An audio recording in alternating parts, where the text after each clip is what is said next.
8 moles de un gas ideal monoatómico con comportamiento ideal y temperatura inicial de 110 grados centígrados se expanden. Al hacerlo, absorben 800 joules de calor y efectúan 400 joules de trabajo. Calcule la temperatura final del gas. Para este primer problema, aplicaremos la primera ley de la termodinámica, la cual establece que el cambio en la energía interna es igual al calor más trabajo en el sistema termodinámico. Muy bien, para realizar este problema, lo primero que haremos será establecer cuál es el cambio en la energía interna de nuestro sistema, aplicando la primera ley de la termodinámica. Sin embargo, recordemos que las cantidades de calor y de trabajo tienen asociado un convenio de signos dependiendo lo que suceda en cada caso. Por ejemplo, para el calor, recordemos que cuando el calor es absorbido por nuestro sistema, tiene un signo positivo, mientras que cuando es cedido por el sistema, tiene un signo negativo. En el caso del trabajo, el convenio de signos nos dice que cuando el trabajo lo realiza el sistema, este trabajo tiene asociado un signo negativo. Mientras que si se refiere al trabajo realizado sobre el sistema, entonces le asociaremos un signo positivo. De acuerdo a esto, entonces, en nuestros datos sabemos que el calor es absorbido por nuestro sistema. Por lo tanto, la cantidad Q tendrá un valor de más 800 joules. Voy a ser enfática poniéndole los signos a cada cantidad. En el caso del trabajo, nos dicen que el trabajo es efectuado por nuestro sistema. Por lo tanto, tendrá un signo negativo. Aplicando este convenio de signos junto con el valor numérico, nuestro cambio en la energía interna del sistema es igual a 800 joules menos 400 joules, que en definitiva tendríamos 400 joules positivos. Si ese es nuestro cambio en la energía interna, ahora, para conocer la temperatura final, debemos recordar cómo es el cambio en la energía interna para el caso de un gas de tipo ideal y que además es monoatómico. En el caso de un gas ideal, de manera general, nosotros sabemos que el cambio en la energía interna es igual a N por CB por delta T.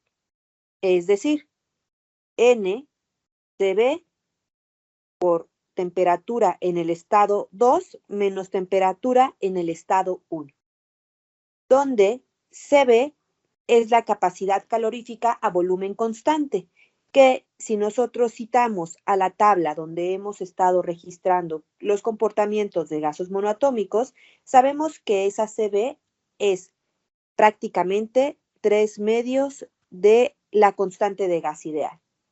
Entonces, si nos piden calcular la temperatura en el estado final, que sería el estado 2, vamos a ocupar esta expresión de la energía interna para despejar a T2 de esta expresión.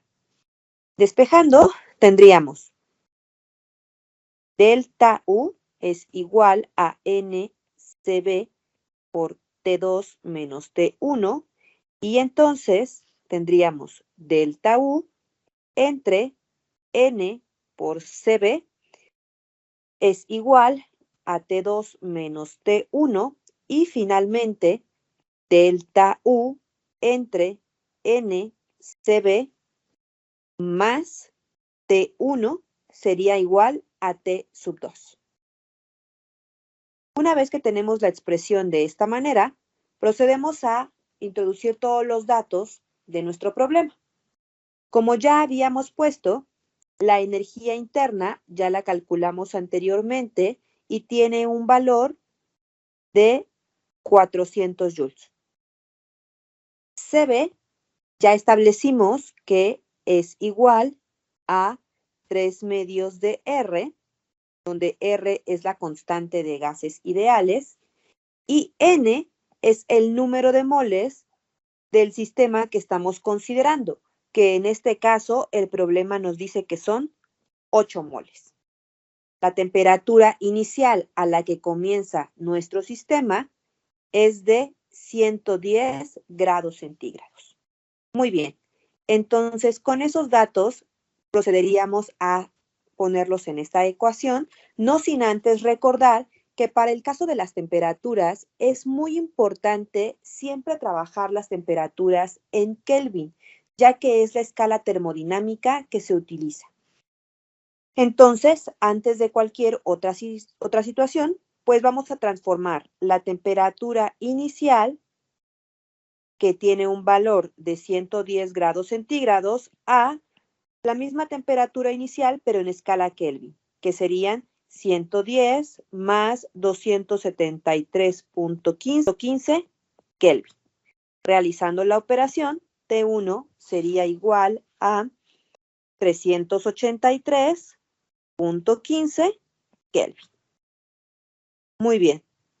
Siguiendo con esto, ahora sí, sustituimos todos los datos para encontrar a T2. T2 es entonces igual a T1, cuyo valor es 383.15 Kelvin, más delta U, en este caso delta U es 400 joules, entre N, que en este caso es 8 moles, por CB, que en este caso CB es 3 medios, que multiplica a 8.31 joules sobre mol Kelvin, que es el valor de la constante de gases ideales. Observemos que nuestra ecuación es completamente homogénea, ya que estas unidades de mol con estas unidades de mol se cancelan, así como estas unidades de joule con estas unidades de joule, quedándonos las unidades 1 sobre Kelvin en la parte del denominador, que por supuesto, operando las fracciones, quedarían en la parte del numerador como Kelvin. El resultado final es 383.16 Kelvin. Y es así como terminamos este problema.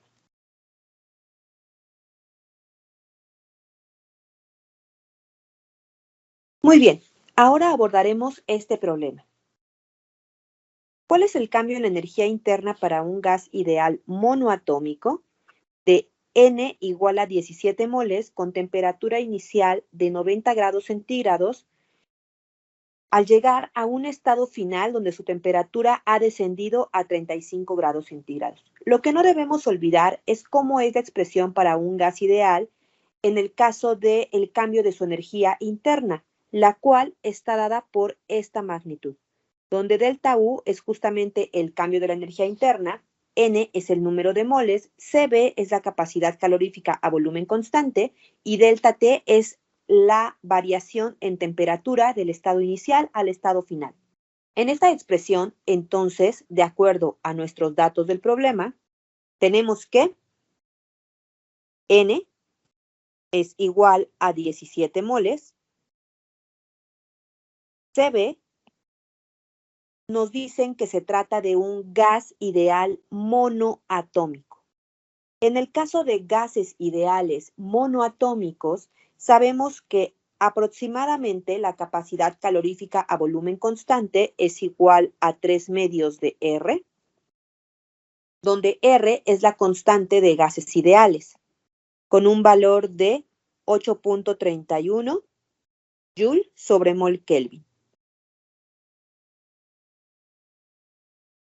Nuestra temperatura inicial comienza en 90 grados centígrados y disminuye hasta una temperatura final de 35 grados centígrados.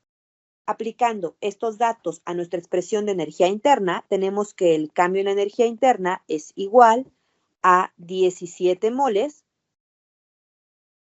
por 3 medios de 8.31 Joule sobre mol Kelvin por el cambio en la temperatura. Ojo con el cambio en la temperatura. En nuestros datos iniciales, la escala a la que está referida la temperatura es grados centígrados. Sin embargo, observemos que en nuestros datos, la temperatura, por ejemplo, aparece en esta expresión en Kelvin. Recordemos que en termodinámica, la escala fundamental de temperaturas es siempre la escala Kelvin. Por lo tanto, vamos a convertir esas temperaturas a esa nueva escala. En Kelvin, la temperatura inicial sería igual a 90 más 273.15 Kelvin, dando por resultado 263.15 Kelvin.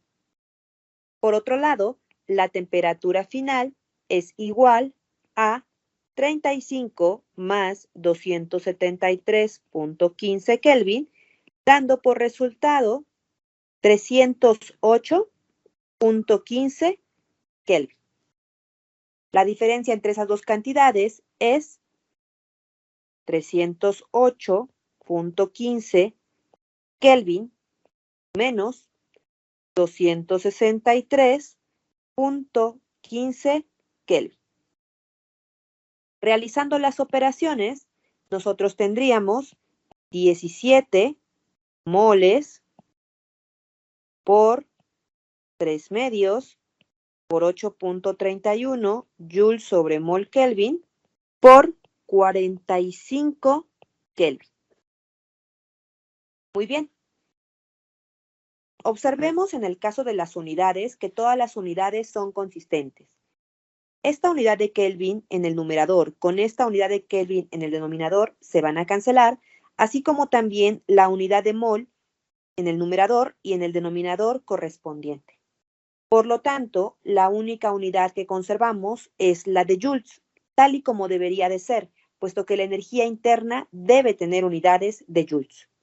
En cuanto al valor numérico, encontramos un total de 9.535.725 joules, que expresados en unidades de kilojoules, si es que deseamos hacer más compacto la escritura de este resultado, nos daría aproximadamente igual a 9.5 kilojoules.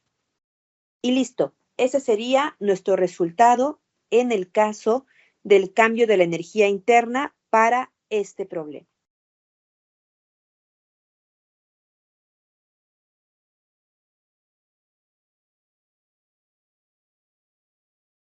Ahora toca el turno de calcular el trabajo en un proceso adiabático para el caso de un gas con comportamiento ideal. Esta es una expresión para calcular este tipo de trabajo donde el trabajo tenemos como datos el cambio en las temperaturas que ha sufrido nuestro gas. En este caso, usaremos esta expresión debido a los datos del problema. Observemos.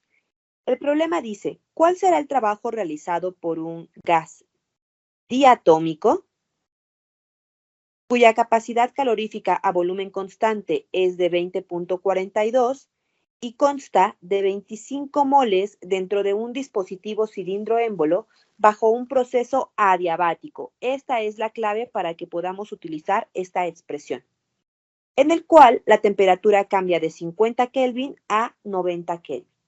Muy bien, entonces lo único que tenemos que hacer es ocupar esa expresión con los datos de nuestro problema. El trabajo que realizará nuestro gas diatómico sería igual a 25 mol multiplicando a 20.42 Joule sobre mol Kelvin, las cuales son las unidades de la capacidad calorífica, y el cambio en la temperatura, que en este caso es de un estado inicial de 50 Kelvin a un estado final de 90 Kelvin. Realizando esta operación, tendríamos por resultado estos valores numéricos y las unidades serían mol con mol se cancela, así como Kelvin con Kelvin, dándonos unidades de joules, tal y como debe de ser. En este caso, el trabajo sería de menos 20.420 joules. Si queremos expresarlo en unidades de kilojoules, tendríamos un valor de menos 20.42 kilojoules.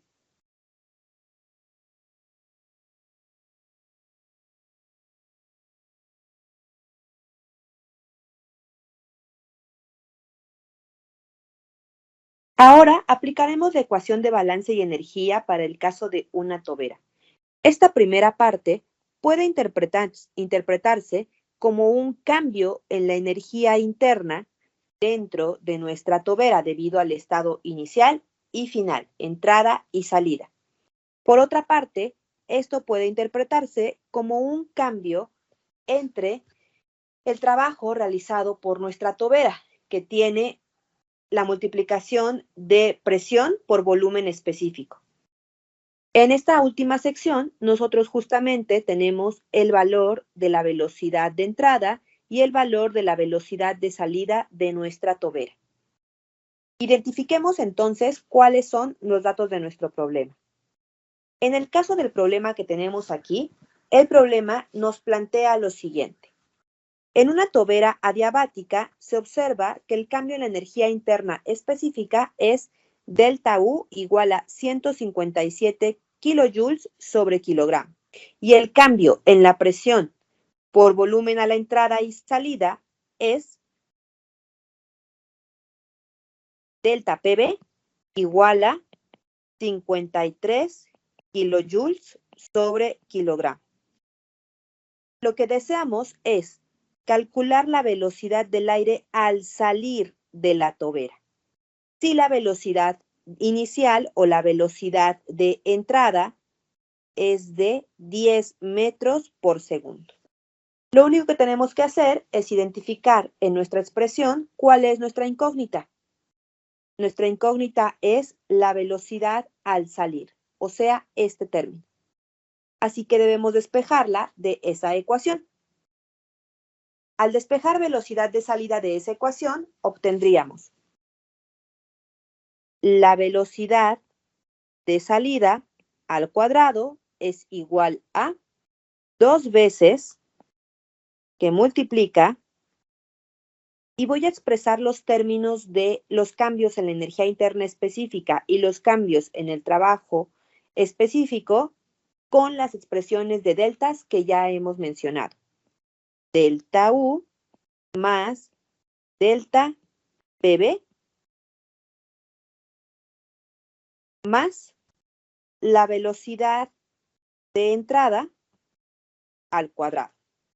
Como nosotros queremos la velocidad de salida y no la velocidad de salida al cuadrado, debemos sacar raíz cuadrada a ambos lados de toda esta expresión, obteniendo entonces que la velocidad de salida es igual a la raíz cuadrada de 2 veces el cambio en la energía interna específica más el cambio en el trabajo específico más la velocidad de entrada al cuadrado.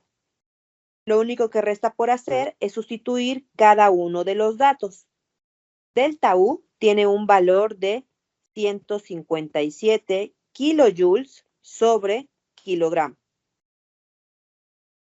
PB tiene un cambio de 53 kilojoules sobre kilogramo, más la velocidad de entrada es de 10 metros sobre segundo elevado al cuadrado.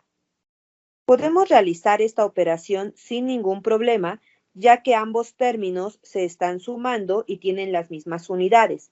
Sin embargo, debemos tener cuidado de analizar cuáles son las unidades de ese término en color verde al sumarlas con el siguiente término, ya que este siguiente término tiene unidades de metros cuadrados sobre segundos cuadrados. Entonces, vamos a hacer un análisis por aparte para esa expresión en el paréntesis en color verde.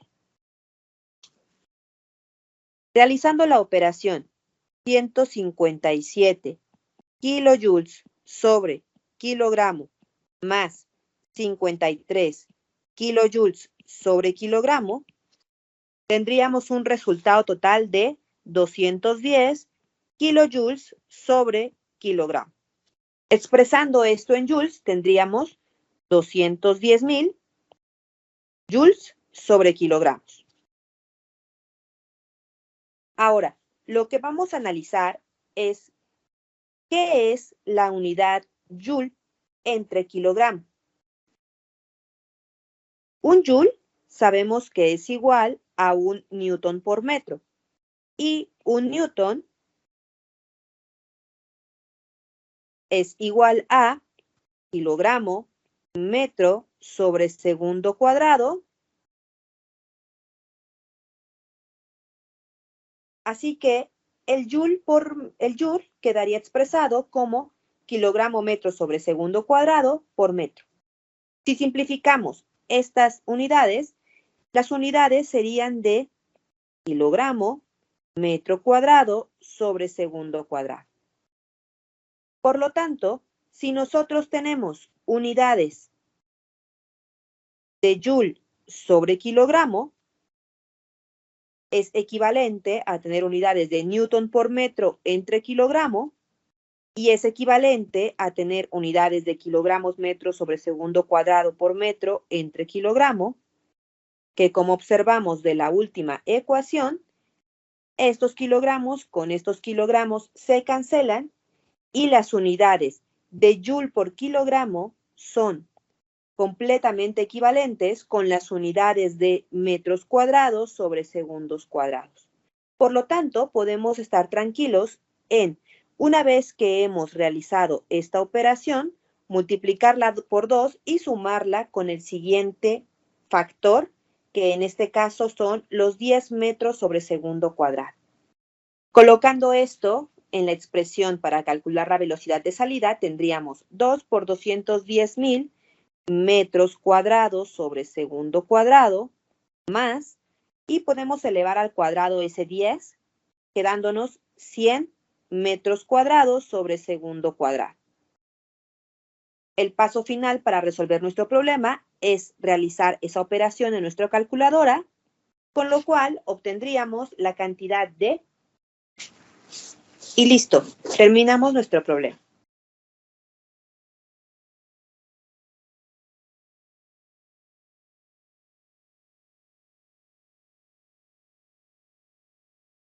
Ahora realizaremos un problema que tiene que ver con la magnitud llamada calor específico.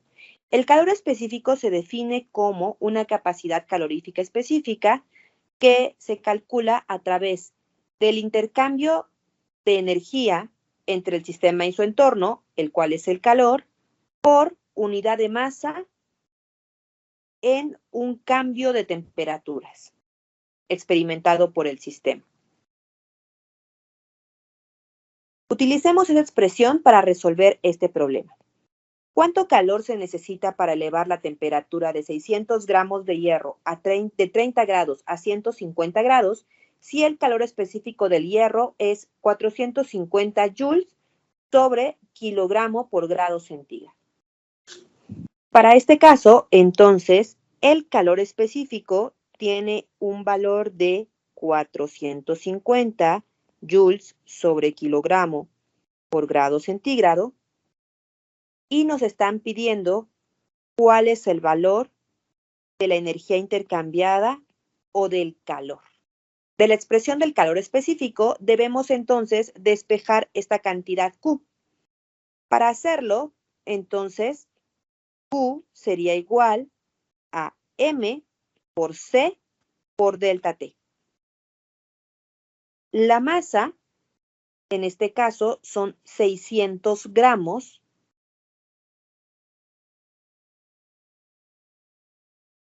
Tiene un valor de 450 joules sobre kilogramo por grado centígrado. el cambio que ha experimentado en temperatura nuestro sistema es de una temperatura 1 de 30 grados centígrados a una temperatura 2 de 150 grados centígrados. Recordemos que delta se puede expresar como T2 menos T1 y por lo tanto nuestra diferencia de temperaturas sería 150 grados centígrados menos 30 grados centígrados, que en total tendría un valor de 120 grados centígrados. Es muy importante cuando vamos a hacer operaciones en cualquier rama de la física, comparar que todas las unidades sean consistentes. En el caso de las unidades de masa, nosotros observamos que tenemos gramos en el numerador, pero en el denominador tenemos unidades que refieren a los kilogramos. Por lo tanto, debemos hacer que sean consistentes. Para hacer que sean consistentes, vamos a expresar los 600 gramos en unidades de kilogramos, obteniendo entonces 0.6 kilogramos. Eso hace que nuestras unidades de masa sean consistentes y podemos operar sin problemas con las cantidades que están allí mencionadas. Observemos que para el caso de la temperatura, a pesar de que hemos insistido en siempre utilizar en termodinámica los Kelvin como escala de temperatura, ambas temperaturas referidas en el numerador y en el denominador son consistentes, puesto que están representadas en grados centígrados. Así que no hace falta ninguna conversión adicional para hacer consistentes todas nuestras unidades en la operación y por lo tanto procedemos a realizar la simplificación de nuestras unidades. Estos kilogramos con estos kilogramos se van a cancelar, así como estos grados centígrados con estos grados centígrados, dejándonos las unidades de Joule, tal y como deben ser las unidades de calor. Realizando las operaciones numéricas, el valor para el calor sería de 32.400 joules.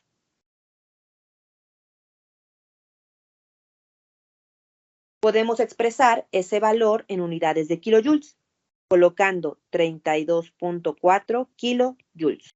Este sería nuestro resultado final.